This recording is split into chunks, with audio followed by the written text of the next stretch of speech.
Pak Jokowi kemudian mengkampanyekan salah satu partai yang kebetulan dipimpin oleh putranya, Kaisang, itu bahwa saya sebut saja PSI. PSI menang, pasti menang. Itu kampanye, Pak. Kampanye terhadap salah satu partai politik. Padahal di Indonesia secara nasional ada 18 partai politik dan 6 partai politik lokal di Aceh. Seharusnya presiden kalau mau mengkampanyekan adalah kampanye tentang suksesnya pemilu.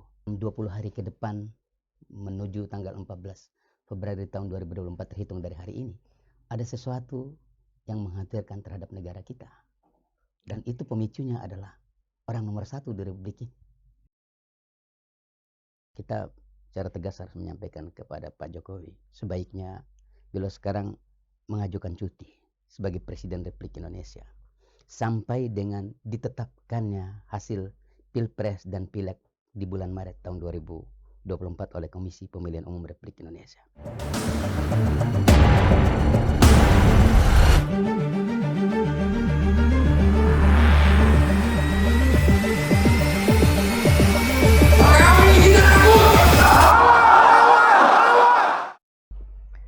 Assalamualaikum warahmatullahi wabarakatuh. Waalaikumsalam warahmatullahi wabarakatuh. Apa kabar pejuang perubahan di seluruh Indonesia? Jumpa lagi dengan kami di Tim Hukum Nasional. Kita bicara tentang hukum dalam perspektif politik. Kita akan membahas satu hal yang penting dan cukup menyentak bagi banyak orang, pemerhati masalah hukum dan masalah-masalah politik, pernyataan Presiden Joko Widodo terkait dengan Presiden boleh berkampanye. Kita simak tayangannya berikut ini.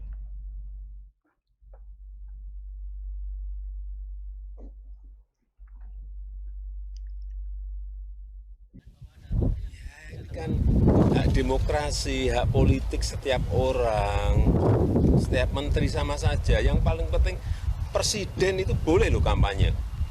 Presiden itu boleh loh memihak. Boleh. Tapi yang paling penting waktu kampanye tidak boleh menggunakan fasilitas negara. Boleh, Pak. Kita ini kan pejabat publik sekaligus pejabat politik. Masa gini nggak boleh berpolitik? Nggak boleh. Menteri juga boleh. Gimana? Itu saja. Yang mengatur itu hanya tidak boleh menggunakan fasilitas negara. Itu aja. Gimana? Ya saya mau tanya, memihak enggak?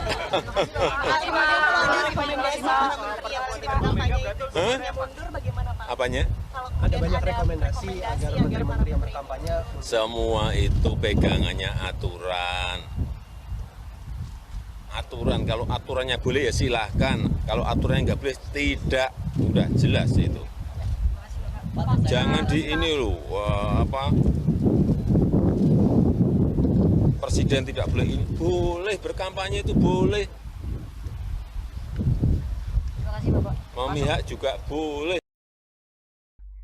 Ya, itulah pernyataan Presiden Jokowi. Ada banyak hal menarik dalam catatan saya. Ada paling tidak Presiden menyebut bahwa berpolitik itu adalah hak setiap orang. Ini sesuatu yang layak untuk kita kupas.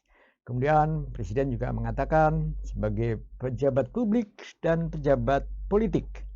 Dan yang terakhir, yang perlu kita garis bawahi adalah asal sesuai dengan aturan. Nah, ini yang akan kita bahas. Apakah Presiden boleh berkampanye, boleh memihak, itu ada aturannya. Bersama saya sudah hadir Bang Zainuddin Paru, SHMH. Apa kabar Bang? Alhamdulillah kabar baik. Alhamdulillah kabar baik ya Bang. Sehat selalu, tetap semangat. Harus sehat. Sehat ya. Menyongsong perubahan untuk Indonesia yang lebih baik. Amin. Amin. Bang Zainuddin Paru ini Wakil Ketua Tim Hukum Nasional. Beliau juga salah satu caleg yang insya Allah menjadi anggota DPR RI. Amin. RI DKI. Ya. Bang, menurut Abang, bagaimana Abang melihat apa yang disampaikan Presiden tadi? Ya, jadi kita sekarang bicara dalam konteks demi NKRI, Oke. demi Indonesia, demi konstitusi, demi hukum, dan demi demokrasi. Juga demi pemilu yang luber dan jurdil. Jadi pejabat negara sebagaimana pasal 281 ayat 1 dan 2 Undang-Undang Pemilu tahun 2017 itu menyebutkan bahwa pejabat negara mulai dari presiden, wakil presiden, gubernur, bupati, wali kota sampai kepala desa itu dia boleh melakukan hak-hak politiknya, melakukan hak politik, ya, hak-hak politik dengan catatan. Ada dua catatan. Pertama, dia harus mengundurkan diri. Satu, dia tidak boleh menggunakan fasilitas negara. Yang kedua, mengundurkan diri. Nah, hanya memang karena melekat dalam dirinya ada keterkaitan protokoler, maka itu tidak bisa dihilangkan. Akan tetapi dalam hal boleh dan tidak boleh bagi seorang presiden, itu fatsun konstitusi ada lagi di atasnya tentang etika politik. Lagi-lagi kita harus mengatakan bahwa saat ini Indonesia dalam titik yang paling rendah dalam kaitan dengan bagaimana kepatuhan kita terhadap demokrasi dan fatsun politik itu. Dan itu contohnya lagi-lagi digambarkan dan dicontohkan oleh orang yang paling berpengaruh di Republik ini. Orang nomor 1, Pak Joko Widodo sebagai Presiden Republik Indonesia, kepala negara dan kepala pemerintahan. Bahwa kita tahu terkait dengan hak politik seseorang, siapa saja termasuk presiden boleh. Tapi itu aturan sudah memberikan gambaran, silakan Anda berkampanye dengan tidak boleh menggunakan fasilitas negara. Tapi di poin berikutnya, cuti. Nah, maka kesempatan ini baik juga untuk kemudian kita menanggapi sekaligus menyikapi pernyataan Pak Jokowi bahwa presiden boleh berkampanye, tidak ada larangan. Nah, maka kita sebagai warga negara, saya pribadi sebagai warga negara, sebagai bagian dari yang akan terlibat dalam proses kontestasi pemilu dan sebagai bagian dari tim hukum nasional Amin, sangat penting untuk menegaskan bahwa sebaiknya Pak Jokowi harus cuti sejak hari ini sampai dengan ditetapkannya oleh KPU siapa pemenang Pilpres dan penetapan perolehan kursi pemilihan legislatif dari semua partai politik, 18 partai politik nasional yang berkontestasi saat ini. Agar apa? Agar kita kemudian bisa menempatkan Indonesia ini sebagai negara yang adil bagi semua orang. Gitu. Presiden harus cuti itu konteksnya sebuah pilihan ya. Apakah kalau dia berkampanye maka dia harus cuti. Sementara kalau tidak berkampanye tidak perlu cuti. Gitu maksudnya, Bang. Kalau saya baik dia berkampanye atau tidak berkampanye. Kenapa kita meminta presiden sebaiknya cuti? Bukan hanya pada saat kampanye saja. Karena Presiden Joko Widodo saat ini dalam kapasitas presiden yang sudah selesai dengan hak politiknya untuk maju lagi sebagai calon presiden. Nah, kalau dalam konteks bahwa dia cuti adalah dia sedang dalam jabatan presiden kemudian mencalon diri kembali. Itu boleh dia cuti. Tapi yang terjadi saat ini adalah presiden bertindak sebagai endorser bagi salah satu pasangan calon tertentu. Padahal kontestasi hari ini ada 3 calon presiden Republik Indonesia dan wakil presiden. Nomor urut 1, nomor urut 2, dan nomor urut 3. Terhadap 3 calon ini, presiden harus berdiri netral. Dan karenanya, agar dia tidak abuse terhadap kekuasaan yang dimiliki, baik sebagai kepala negara dan kepala pemerintahan, maka sebaiknya memang harus mengambil cuti. Kenapa kita mengusulkan Pak Jokowi harus mengambil cuti? Ada calon wakil presiden Republik Indonesia nomor urut 2, Gibran Rakabuming Raka, adalah putra dari Presiden Joko Widodo. Kita khawatir dan kita juga menjaga marwah lembaga negara dalam kepresidenan, termasuk juga kewibawaan Pak Jokowi dan keluarganya, agar jangan sampai kemudian piranti kelembagaan negara kita ikut serta dalam arus politik endorser itu. Kita tidak mau kalau kemudian bapak-bapak kita di TNI, di Polri, dan di lembaga pemerintahan lainnya kemudian menjadi bagian yang ikut serta dalam keinginan untuk harus berpihak pada Iya. salah satu pasangan dari 3 pasangan capres yang ada. Ya, saya jadi ingat tahun 2022 Undang-Undang Pemilu itu pernah digugat di MK ya. Betul. Karena dianggap bertentangan dengan pasal 22E Undang-Undang Dasar. Karena di pasal 22 itu prinsip dasar di kampanye itu kan pemilu yang langsung, bebas, rahasia, jujur dan adil. Konteks adil ini ya, yang tadi abang sebut, betul, berada di atas semuanya. Sebagai kepala negara, kepala pemerintahan, dia harus menjaga jarak dari itu semua, betul, sehingga dia bisa berlaku adil. Tapi dalam konteks sekarang, menurut abang, keadilan itu dilakukan nggak? Sudah hilang. Sejak Pak Jokowi kemudian mengkampanyekan salah satu partai yang kebetulan dipimpin oleh putranya, Kaisang, itu bahwa saya sebut saja PSI. PSI menang, pasti menang. Itu kampanye, Pak. Kampanye terhadap salah satu partai politik. Padahal di Indonesia secara nasional ada 18 partai politik dan 6 partai politik lokal di Aceh. Seharusnya presiden kalau mau mengkampanyekan adalah kampanye tentang suksesnya pemilu, yang kemudian melayani dan memberikan kesempatan yang sama kepada 18 partai politik nasional dan 6 partai politik lokal di Aceh. Itu baru betul sebagai apa yang dikatakan tindakan pejabat, tindakan kepala negara dan kepala pemerintahan yang memberikan jaminan keadilan bagi semua. Tapi ketika mengendorse salah satu partai politik, mengendorse salah satu pasangan calon presiden dan wakil presiden, itu artinya dia menjadi bagian dari tim sukses. Dan tidak boleh. Ya, kan Jokowi tadi juga menyatakan benar yang Bang Zeno disebut. Artinya Jokowi menyebut dirinya sebagai pejabat politik. Artinya pejabat dari organ-organ politik, partai politik dan sebagainya. Sehingga endorsement Jokowi ke partai-partai tertentu itu terkonfirmasi dalam pernyataan tadi, Bang. Iya, konfirmasi jelas sekali. Jadi kita harus katakan begini kepada seluruh rakyat Indonesia. NKRI ini, Indonesia ini satu. Presiden boleh berganti dari Soekarno, Soeharto, kemudian Habibie, Gus Dur, Megawati, SBY sampai sekarang dengan Jokowi. Datang dan pergi. Bahkan ada wakil presiden yang sampai 2 kali ikut kontestasi dengan pasangan yang berbeda. Pak Yusuf kalah. Pertama dengan Pak SBY di periode pertama, kemudian Pak Jokowi di periode pertama juga tahun 2014. Kita menempatkan itu bahwa itu adalah proses dinamika demokrasi. Tetapi Indonesia ini hanya satu. Karena Indonesia hanya satu, maka Indonesia tidak boleh rusak. Indonesia tidak boleh rusak, baik itu dalam sistem demokrasinya, dalam pelaksanaan pengejawantahan konstitusi, peraturan perundang-undangan. Karena presiden, gubernur, bupati, wali kota, ketika dia menjabat pertama kali dia bersumpah.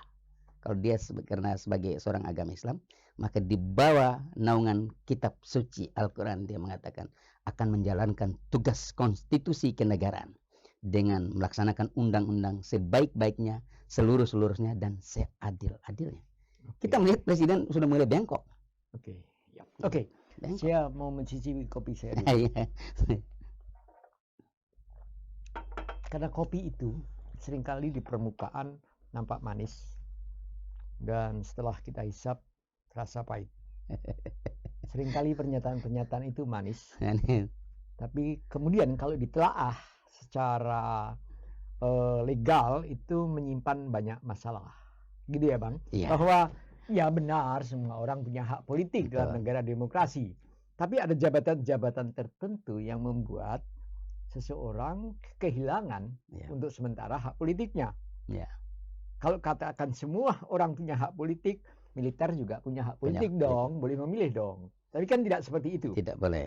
Gitu kan? Karena aturan membatasi. Ya, betul. Termasuk pejabat negara. Termasuk ASN. Kan tentu akan muncul pertanyaan, Bang. Kalau presiden, pejabat negara, boleh berpolitik, kenapa ASN dilarang?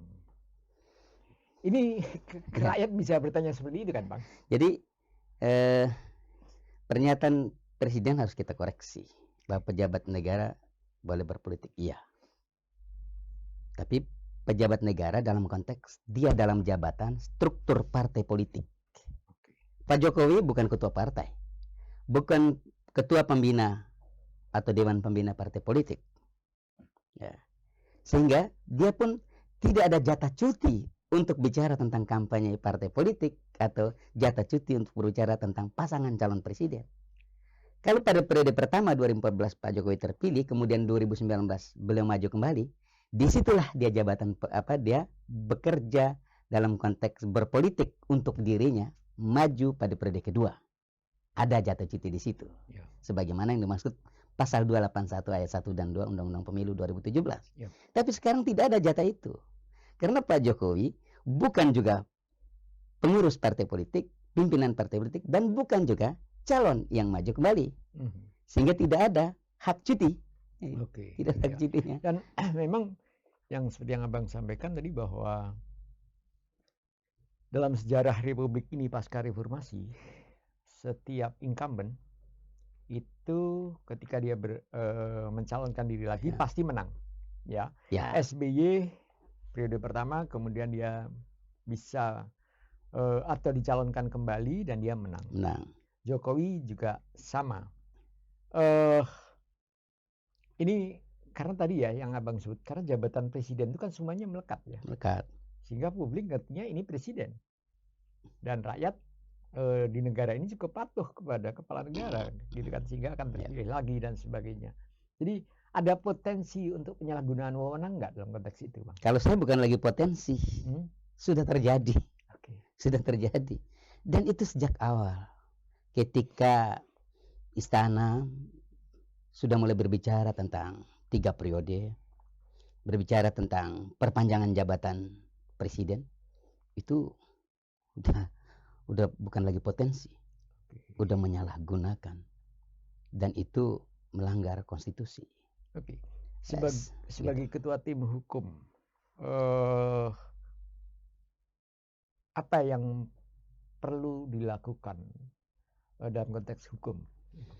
Yang perlu kita lakukan baik dalam konteks tim hukum nasional Amin maupun untuk masyarakat bangsa kita secara tegas harus menyampaikan kepada Pak Jokowi, sebaiknya beliau sekarang mengajukan cuti sebagai Presiden Republik Indonesia sampai dengan ditetapkannya hasil Pilpres dan Pileg di bulan Maret tahun 2024 oleh Komisi Pemilihan Umum Republik Indonesia. Agar apa? Agar orang kemudian percaya dengan institusi TNI, agar orang percaya dengan institusi Polri, agar orang percaya dengan institusi Mahkamah Konstitusi. Karena Mahkamah Konstitusi kita sekarang sedang dirundung musibah ketika usia capres-cawapres disunat dari seharusnya 40 tahun, tapi kemudian dibolehkan dengan menambah klausul baru. Yang itu selama ini menjadi benteng ketika kita mengajukan judicial review berbagai undang-undang yang terkait dengan yang sifatnya pembuat undang-undang selalu dinyatakan bahwa itu adalah kewenangannya bukan di Mahkamah Konstitusi, tapi pembuat undang-undang. Tapi kenapa terkait dengan usia calon presiden dan wakil presiden untuk saat ini Mahkamah Konstitusi seolah-olah, harus saya menggunakan bahasa yang agak tidak cukup baik, mengangkangi fatsun dan prinsip filosofi kenegarawanan mereka sebagaimana Undang-Undang Mahkamah Konstitusi menyebutkan. Salah satu pilar dari 9 hakim konstitusi prinsipnya adalah kenegarawanan. Itu hilang pada saat memutuskan bahwa orang yang di bawah usia 40 tahun boleh memilih hanya dengan alasan pernah menjabat sebagai kepala daerah yang dipilih langsung oleh rakyat. Oke. Nah, tapi kalau presiden cuti berarti ada kekosongan kekuasaan dong, Bang. Apa tidak riskan itu? Kan ada wakil. Oh, oke. Ada wakil presiden. Ada wakil presiden. Disitulah diuji. Karena prinsipnya kenapa kita menganjurkan, menyarankan untuk cuti. Untuk yang saya katakan tadi, demi Indonesia, demi NKRI, demi konstitusi, demi demokrasi, demi pemilu yang luber dan jurdil. Supaya semua kita, pasangan Amin, pasangan nomor 2, capres nomor 2, pasangan capres nomor 3, rakyat pemilih 18 partai politik nasional, 6 partai politik lokal di Aceh merasa tenang bahwa kami bisa menyalurkan hak politik, hak konstitusi kami untuk nyoblos tanggal 14 Februari tahun 2024 tanpa intervensi oleh siapapun, termasuk piranti-piranti yang ada di institusi resmi negara. TNI Polri netral untuk kemudian TNI menjaga keamanan negara bagi semua pihak, baik dari dalam maupun dari luar. Kepolisian mengayomi, melayani masyarakat dengan seutuhnya, bukan melayani siapa yang sedang berkontestasi karena terkait dengan jabatan kekuasaan yang ada saat ini. Oke. Kalau saya gunakan pasal 4 ayat 1 Undang-Undang Dasar. Ya. Yang di situ kita tahu bahwa presiden itu kepala negara dan kepala pemerintahan. Ya. Apa implikasi dari pernyataan Presiden Jokowi tadi yang menyatakan dia adalah sebagai pejabat publik, pejabat politik yang memiliki hak politik yang boleh berkampanye? Apa implikasinya? Implikasinya rakyat tidak percaya dengan pimpinannya. Rakyat kemudian akan bertindak sesuatu di luar mekanisme dan aturan hukum. Alasannya, kalau presiden boleh melanggar, kenapa kami tidak? Ini masalah, ini berbahaya. Karena pertarungan politik di negara maju sekalipun selalu akan menimbulkan percikan-percikan. Ini menarik pernyataan bahwa kalau presiden boleh melanggar, kenapa rakyat tidak? Ya. Sebuah pernyataan yang ya tentu artinya begini, artinya Presiden Jokowi perlu diingatkan bahwa pernyataan itu akan berimplikasi sosial yang cukup serius, gitu Pak? Serius. Dan kita harus mengatakan presiden harus bertanggung jawab jika nanti dalam 20 hari ke depan menuju tanggal 14 Februari tahun 2024 terhitung dari hari ini ada sesuatu yang mengkhawatirkan terhadap negara kita. Dan itu pemicunya adalah orang nomor 1 di Republik ini. Oke. Artinya pasca pemungutan suara, bila terjadi situasi yang tidak menguntungkan, tidak baik, ya, apa yang akan terjadi? Itu tadi. Jadi orang kemudian akan bertindak dengan apa yang dia katakan. Kami mengejar, kami ingin mendapatkan keadilan. Karena hari ini keadilan itu, etika itu tidak ada. Dan tidak ada orang memberikan contoh. Itulah yang sebenarnya para pendiri Republik itu selalu mengatakan. Dulu misalnya kita ambil pemilu yang paling dicatat berhasil dalam sejarah bangsa kita. Pesta demokrasi di pemilu tahun 55. Pertarungan boleh keras di situ.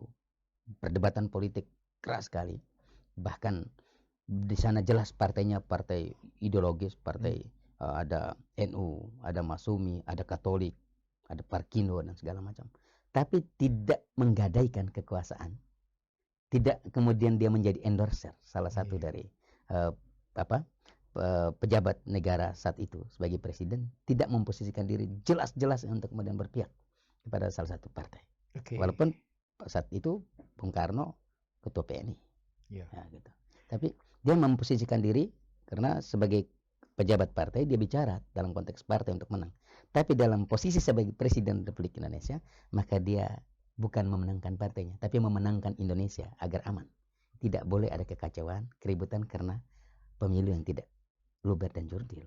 Oke. Gitu. Saya menggarisbawahi tadi disebut oleh Bang Zainuddin Faru bahwa tidak ada contoh gitu deh ya, keteladanan tadi yang disampaikan. Artinya kita berharap Presiden Jokowi di akhir masa jabatannya ini bisa memberi teladan, bisa memberi contoh yang baik berdemokrasi.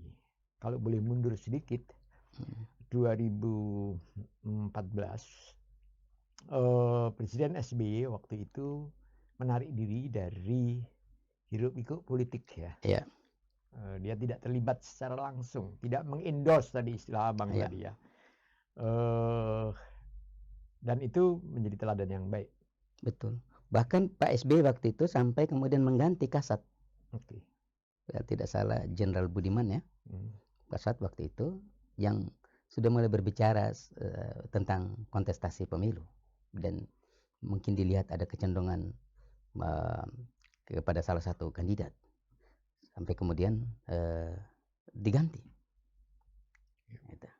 Artinya ini sebenarnya sebuah contoh yang baik untuk kemudian harus diikuti. Nah, gitu. Harus diikuti oleh presiden setelahnya. Karena itu tadi kita harus menggarisbawahi Indonesia ini cuma satu. Jangan boleh ada yang merusak Indonesia. Kalau presiden kemudian mengendorse salah satu partai, partai itu bisa jadi suatu waktu hilang. Presiden mengendorse salah satu pasangan calon presiden, bisa jadi dia kalah. Tapi Indonesia tidak boleh kalah. Indonesia tidak boleh hilang. Disitulah tanggung jawab seorang kepala negara dan kepala pemerintahan. Oke. Itu Bang. Ya, menarik sekali. Itu. Kawan-kawan pejuang perubahan. Kalau kita berpikir partai, suatu saat partai itu akan kalah dalam kontestasi dan kemudian hilang. Kalau kita hanya memperjuangkan calon-calon tertentu, calon-calon itu mungkin kalah. Tapi kalau kita berjuang untuk Indonesia, Indonesia akan terus ada. Itu pernyataan sangat menarik dari Bang Zainuddin Paru. Dan karena itu, di kesempatan ini kita ingin agar Presiden Jokowi meninggalkan legasi yang baik bagi negara ini, demi keberlangsungan anak cucu kita, demi menjaga demokrasi, agar setiap orang betul-betul merasakan keadilan dan kemakmuran. Terima kasih Bang Zainuddin atas perbincangan yang luar biasa. Semoga nanti kita ada kesempatan lagi bisa ngobrol-ngobrol. Insya Allah. Kita sama-sama berkewajiban menyongsong perubahan. Amin. Dan menjaga Indonesia tetap ada. Amin. Amin. Baik, kawan-kawan pejuang perubahan, sesi ini kita akhiri dan ke depan kita akan ngobrol-ngobrol lagi hukum dalam perspektif politik. Dan semoga kawan-kawan tetap semangat dan tetap optimis bahwa negeri ini akan mencapai keadilan dan kemakmuran untuk semua. Terima kasih. Wassalamualaikum warahmatullahi wabarakatuh. Waalaikumsalam warahmatullahi wabarakatuh. Terima kasih.